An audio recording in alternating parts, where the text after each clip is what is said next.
Hello, and welcome to Unity of Las Vegas. My name is Jim Lee, and I'm so glad that you're joining us today. Well, today we're talking about an evolutionary movement of synergy. And the title of the talk today is Science and Religion, Kiss and Make Up. In other words, today we're going to go with the flow of the combination of science and religion. This is a unique mixture that you're going to love. So today we're going to start off with a special reading that is entitled Synergy.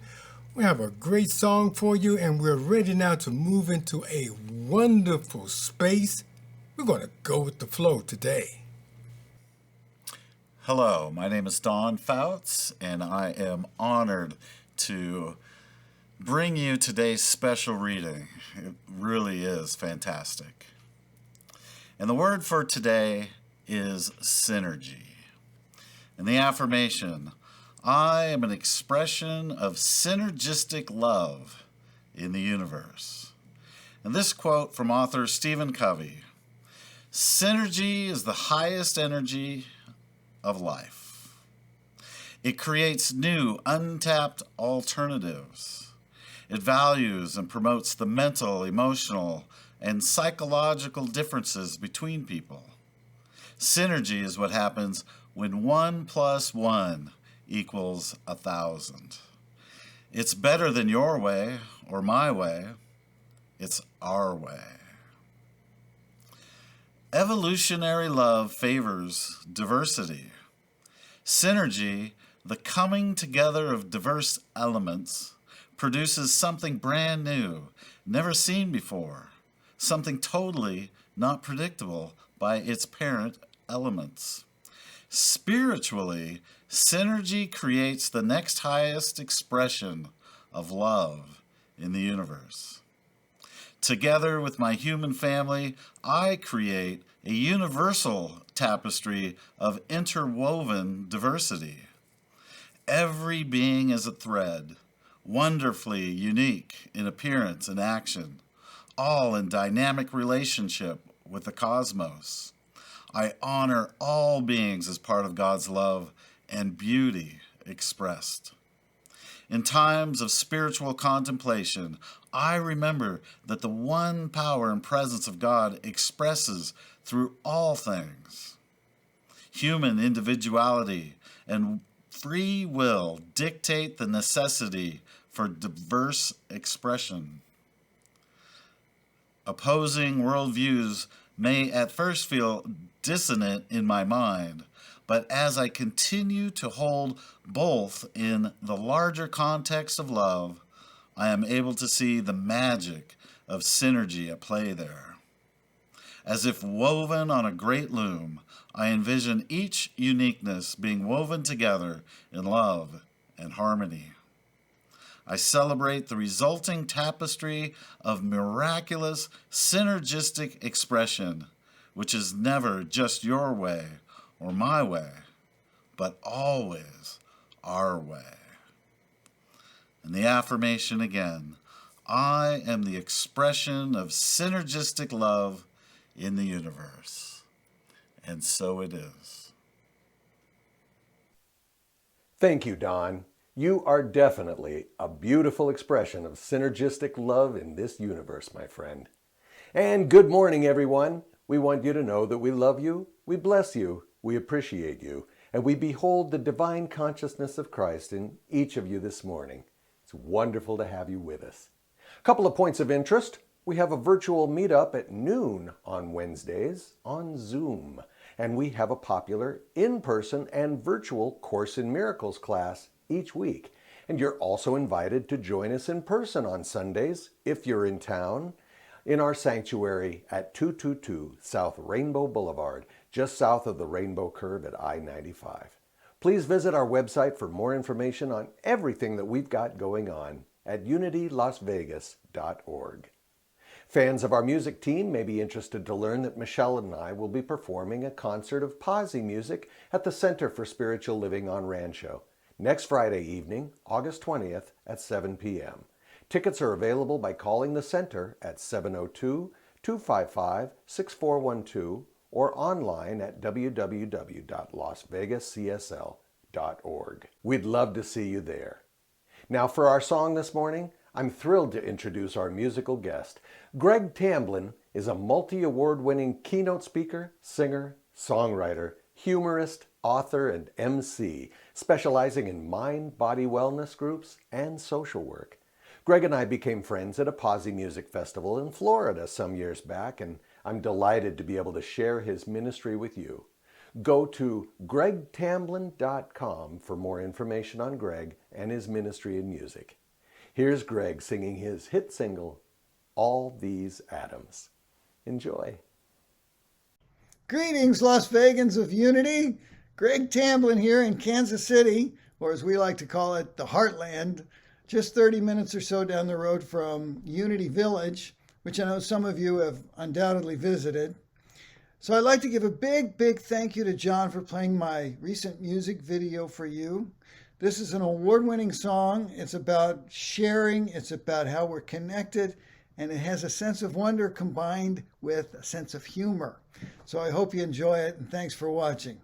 Meanwhile, do stay connected, stay safe, stay positive, but test negative, and I hope I get to come see you soon. Bye for now.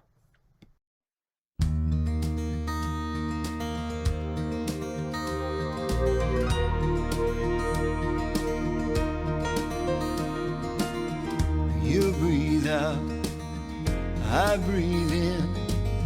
We're sharing molecules again.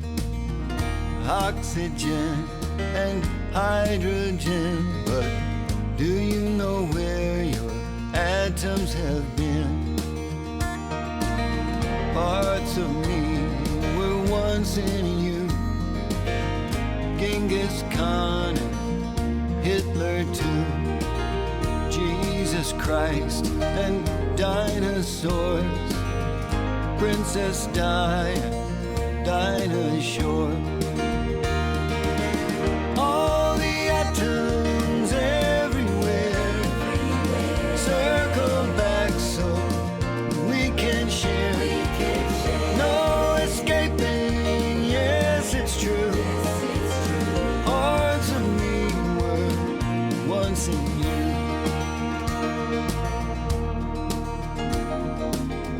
My whole body, smooth and hairy, is really very temporary. Every year a new epidermis. Maybe next year's will be firmer. There's some atom somewhere in Spain I could use back in my brain. They stay a while and then they leave. They only fit what we conceive. All the atoms everywhere circle back so we can share. Like some ever-changing brew. Parts of me are now in you.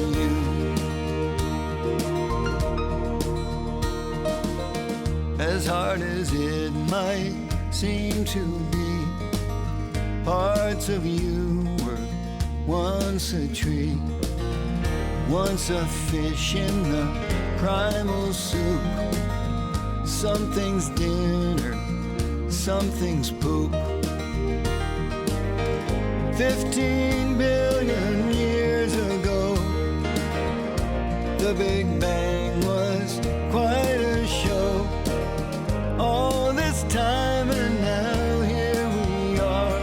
But parts of you were once a star.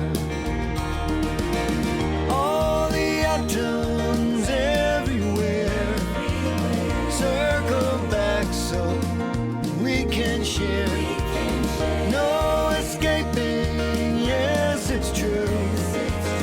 Parts of me were once in you. All the atoms here on earth death to birth, like some ever-changing brew. Parts of me are now in you. All these atoms we've collected only mean that we're connected. Since we share what we're made of, don't you think that calls for love?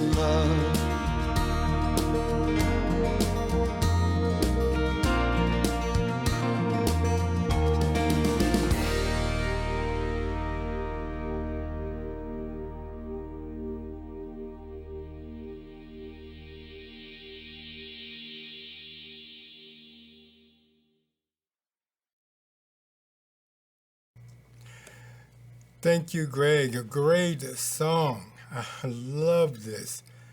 All these atoms. Well, as we get into this talk today where science and religion kiss and make up, let's take a look at science and religion when they were actually together, because there was a time in which that was the case. It seems as though a perfect condition happened during this Renaissance period, where the Catholic Church didn't oppose science at all during this period of time. In fact, they were promoting it because they were looking at science as a way to verify and validate the relationship with the divine. So in 1533, I believe the secretary to the Pope Clement VII heard about Copernicus' heliocentric model, and the Pope just loved it. And this Copernican heliocentric book was then published in 1543, and it replaced the whole concept that the Earth was at the center of the system to now the sun was at the center, and this changed everything. This launched modern astronomy and the scientific revolution. Then a few years later, Galileo really liked it, and he added some things to it and really pumped it up with vigor. And it looks like history said there's a lot of controversy that went on, but in 1616, the Catholic Church did an about-face.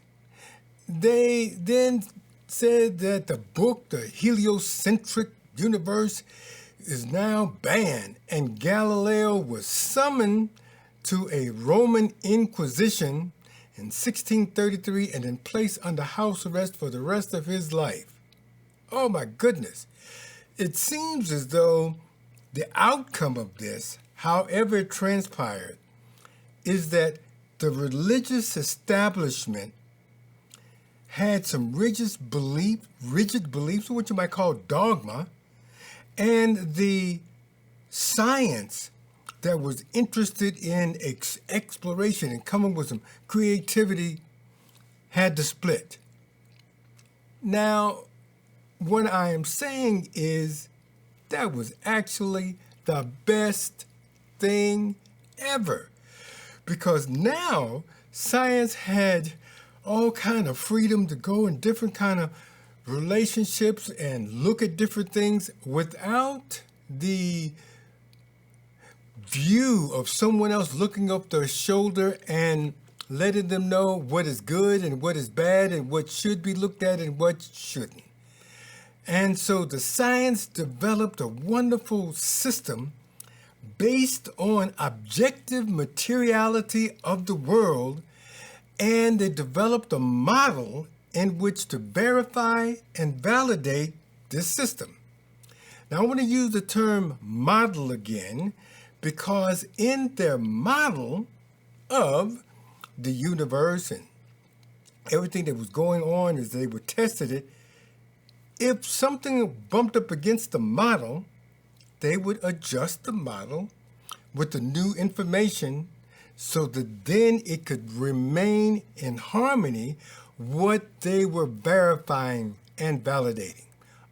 This was really good. And it took about 400 years or so to achieve what I would call a maturity in these sciences.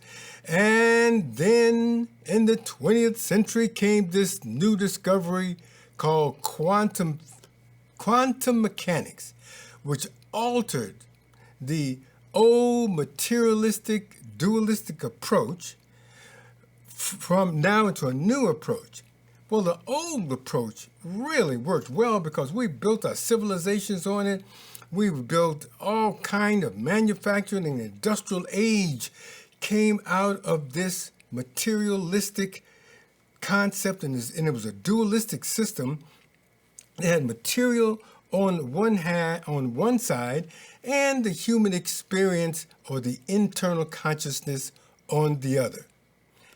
However, this new quantum physics just threw everything out the window. So we now want to take a look at it is time for religion, science to come back together so that they can support each other in the next evolution. Now, along the way, a strange thing happened. Science got a little rigid in how it was thinking, so it needed to be able to release some of its boundaries. But also I want to point the finger at religion or spirituality. It needed to change as well. We need, in order to go with this new flow, we've got to relieve ourselves of some of our outdated beliefs, and these belief systems need to alter. We need to be replaced by a higher set of consciousness and ideas. Now, our belief system, I call it BS, needs to change into a direction that puts a new emphasis is not on the head, but on the heart. We've got to alter our belief system. In this book called Radical Wholeness by Philip Shepard, he indicates this. We believe the right belief system will save us. This places our being in servitude to our belief system. Our attachment to the ideas disables the holistic, synergistic awareness, and so we look for more new ideas.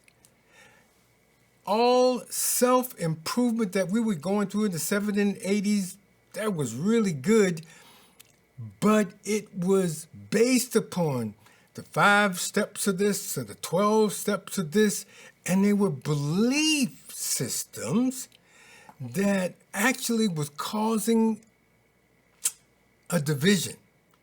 So I'm inviting us now to take a look at science and religion coming together in collaboration, and both of them now, in order to kiss and make up, will need to let go of some of their previous belief systems so that we can collaborate.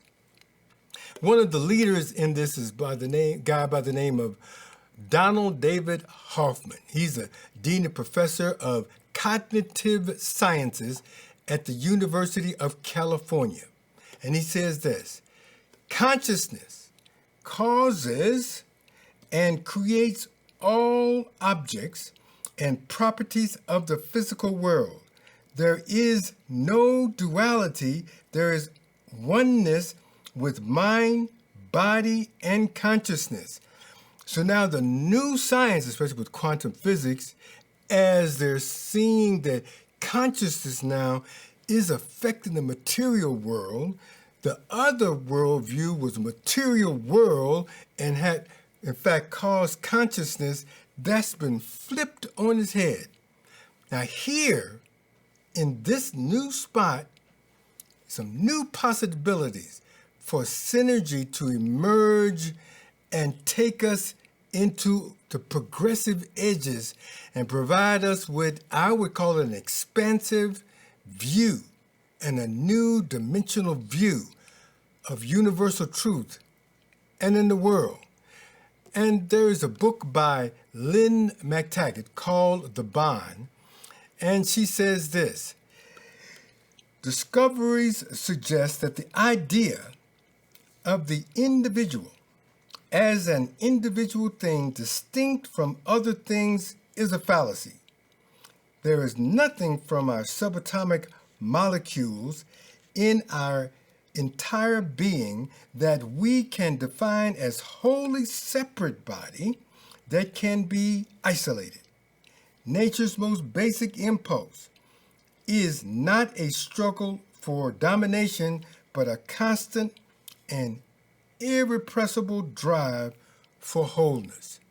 So as we move forward now of going with the flow, I am saying that as science is starting to let go of some of its materialistic views, and of course not all of them are doing that, I'm talking about the leading edge. And as we in the religious community, and of course I'm not talking about all, because there's some people that are still stuck in dogma, and that's okay, but I'm talking about this edge now. We're going to see what happens when we synergetically work together. So now, as light workers, we approach life from an open heart. We are letting go what I would call preconceived belief systems from all of the things that we've done now, and I'm inviting us to be open, to be a wonderful pool of choices that can now be open to us once we let go of how we think things are, to be in this moment now where synergy can happen and we can influence science. Science can influence us. We can actually work together to go to this next phase. So the goal now, like I said, we want to go with the flow. We want to surrender the outcome to the divine. And the less we look for, I would call constant clarity, the more we move to this fabulous place of our heart-centeredness, something can happen, something can emerge that has answers, that has possibilities that heretofore we haven't been able to tap into. So this is the basic process, how we are going to go there. We have what I would call this wonderful way of being open-hearted. What I'm talking about is being open-hearted to this present moment and embrace everything. The good, the bad, the ugly, the whatever it is. Be open to it and allow it to be part of our energy field of awareness, wholeness, and acceptance. In other words, we're going to accept what is and allow that energy to lead, guide, and direct us where we need to go. It is time now for us to take on a loving presence that can transform our whole awareness into this place of wholeness where life is real, the wholeness of everything. There's a Jesuit priest, philosopher by the name of Teilhard de Chardin, and he says this: after we have mastered the winds and the waves and the tides and the gravity, we shall harness the energies of love. That's what we're up to now. Then, for the second time in the history of the world, man have discovered fire. It's a time now to let our lives become expression of an eternal surprise of the infinite being. Now, how do we achieve this? We're not going to fight with this. We're not going to struggle. This can be easy. We're going to go with the flow. Even a dead fish can go with the flow. So we're now going to go with the flow. And the real question now is to soften our resistance to it, to allow it to be in our lives, to transform our fears and judgments. Don't cast them away. Embrace them and soften them into a remembrance of the whole. When we surrender to wholeness with love, we surrender to this present moment. And the key is in this present moment, the energy is there to guide us. And so now our new spiritual process is not so much anchored and rigid in things that we believed yesterday or the year before. This is going to be challenging for us as spiritual beings to go with this flow, which is a moment by moment revelation in this present moment where life is taking us, where energy is taking us. And then we want to back it up with a scientific model. That means the model will adjust according to what comes to us. And as we bring love to it, it will feed us on which way to go. We're going to go with the flow. It's time now to embrace a new worldview that is not stuck in any particular thing. It is now attached to the wholeness of the universe. As we, I would say, just relax into this. There's no stress in this, no strain. It's allowing. It's being in touch.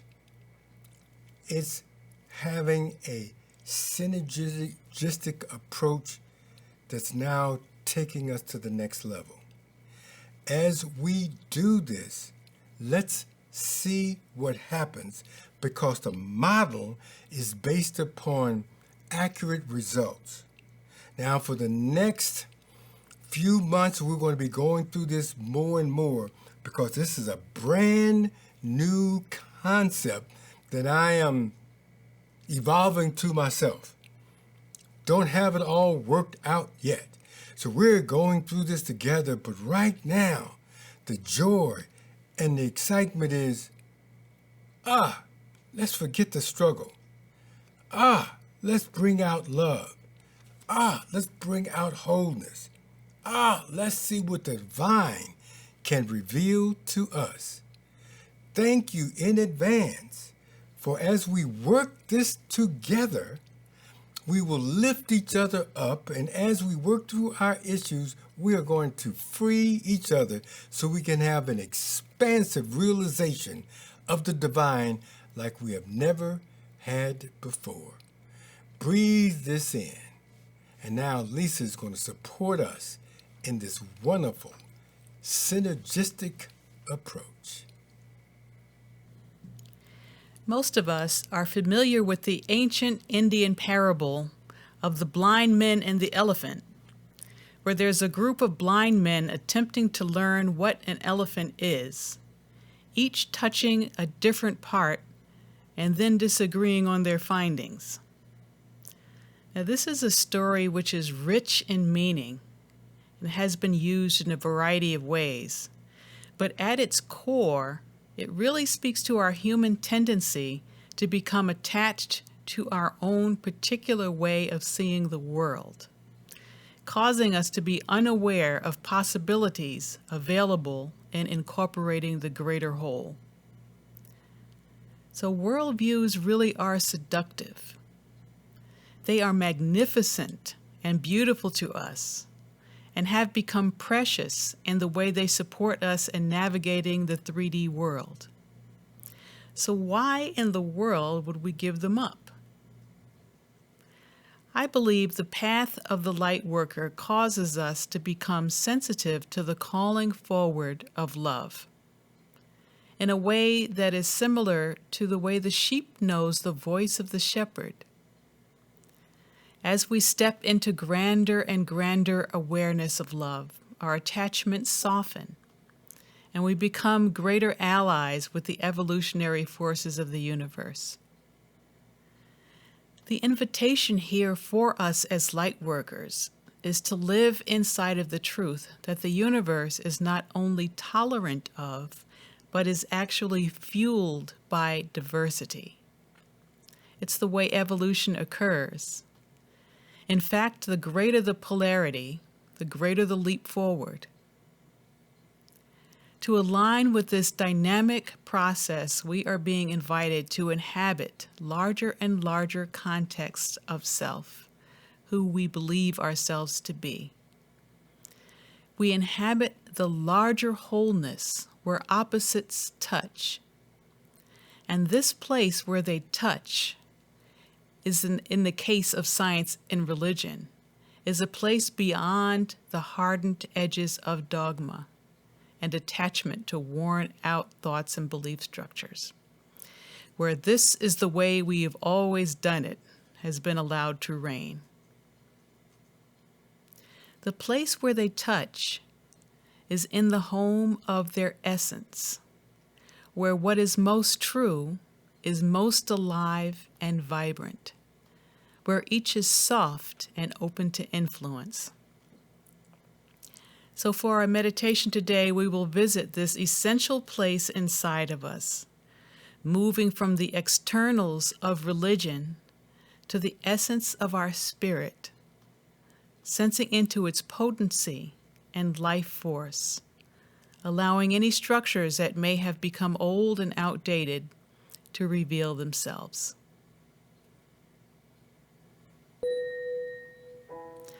So I invite you now to find a comfortable way of sitting and being, and bring attention to your breath. Just allowing your breath to fill every part of your being, allowing it to infill your physical body. Bring it into your thoughts, feelings, and emotions, experiencing them harmonizing and softening. And bring it into your spirit, your essential self, until all of you is in regulation and in harmony with every other part. Now I invite you to bring attention to your heart and imagine that you are swimming inside of your heart, moving into deeper and deeper dimensions of love, dimensions of acceptance, compassion, and joy. Continue to swim inside of this essence of heart as you hear the words of Khalil Gibran on religion. Have I spoken this day of aught else? Is not religion all deeds and all reflection? And that which is neither deed nor reflection, but a wonder and a surprise, ever springing in the soul, even while the hands hew the stone or tend the loom. Who can separate his faith from his actions, or his belief from his occupations? Who can spread his hours before him, saying, "This for God, and this for myself, this for my soul, and this other for my body"? All your hours are wings that beat through the space from self to self. He who wears his morality but as his best garment were better naked. The wind and the sun will tear no holes in his skin. And he who defines his conduct by ethics imprisons his songbird in a cage. The freest song comes not through bars and wires. And he to whom worshiping is a window to open but also to shut, has not yet visited the house of his soul, whose windows are from dawn to dawn. Your daily life is your temple and your religion. And if you would know God, be not therefore a solver of riddles. Rather look about you, and you shall see him playing with your children. And look into space, you shall see him walking in the clouds, outstretching his arms in the light, and descending in the rain. You shall see him smiling in flowers, then rising and waving his hands in the trees.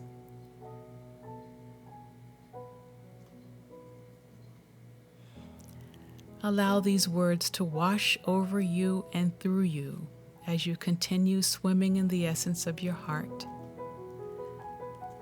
this juicy potency from which your life force flows.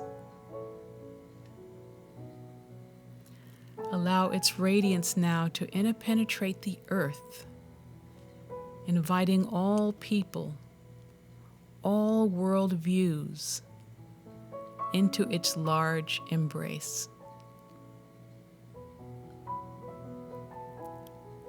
A loving container has been created for transformation, appropriate for the complex world we live in, and a new dimensionality of universal truth is now revealing itself to us. Take one more deep breath in this large holding, knowing that the world is now more whole because of how we are being.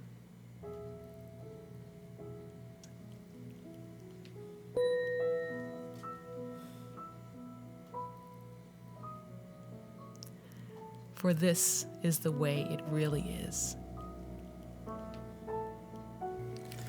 Yes, thank you, Lisa. Great meditation. And as we take this energy throughout the week, I just want you to know that on Wednesday we have a wonderful service at 12 noon Pacific Standard Time. Join us on Zoom, get together. I want you to know that if you're standing in the need of prayer, something comes up this week, hey, let's come up with a new approach. Go take it to Silent Unity so we can be open to go with a magnificent flow. They're there 24 hours, 7 days a week to pray with and for you. And then we're able to maintain and do this because of your prayers and your financial offerings. If you haven't given before, go to the website, hit the donate button, or you can do it very easy through text, through the phone. So as we wrap this day up, let's conclude with our prayer for protection together. The light of God surround us.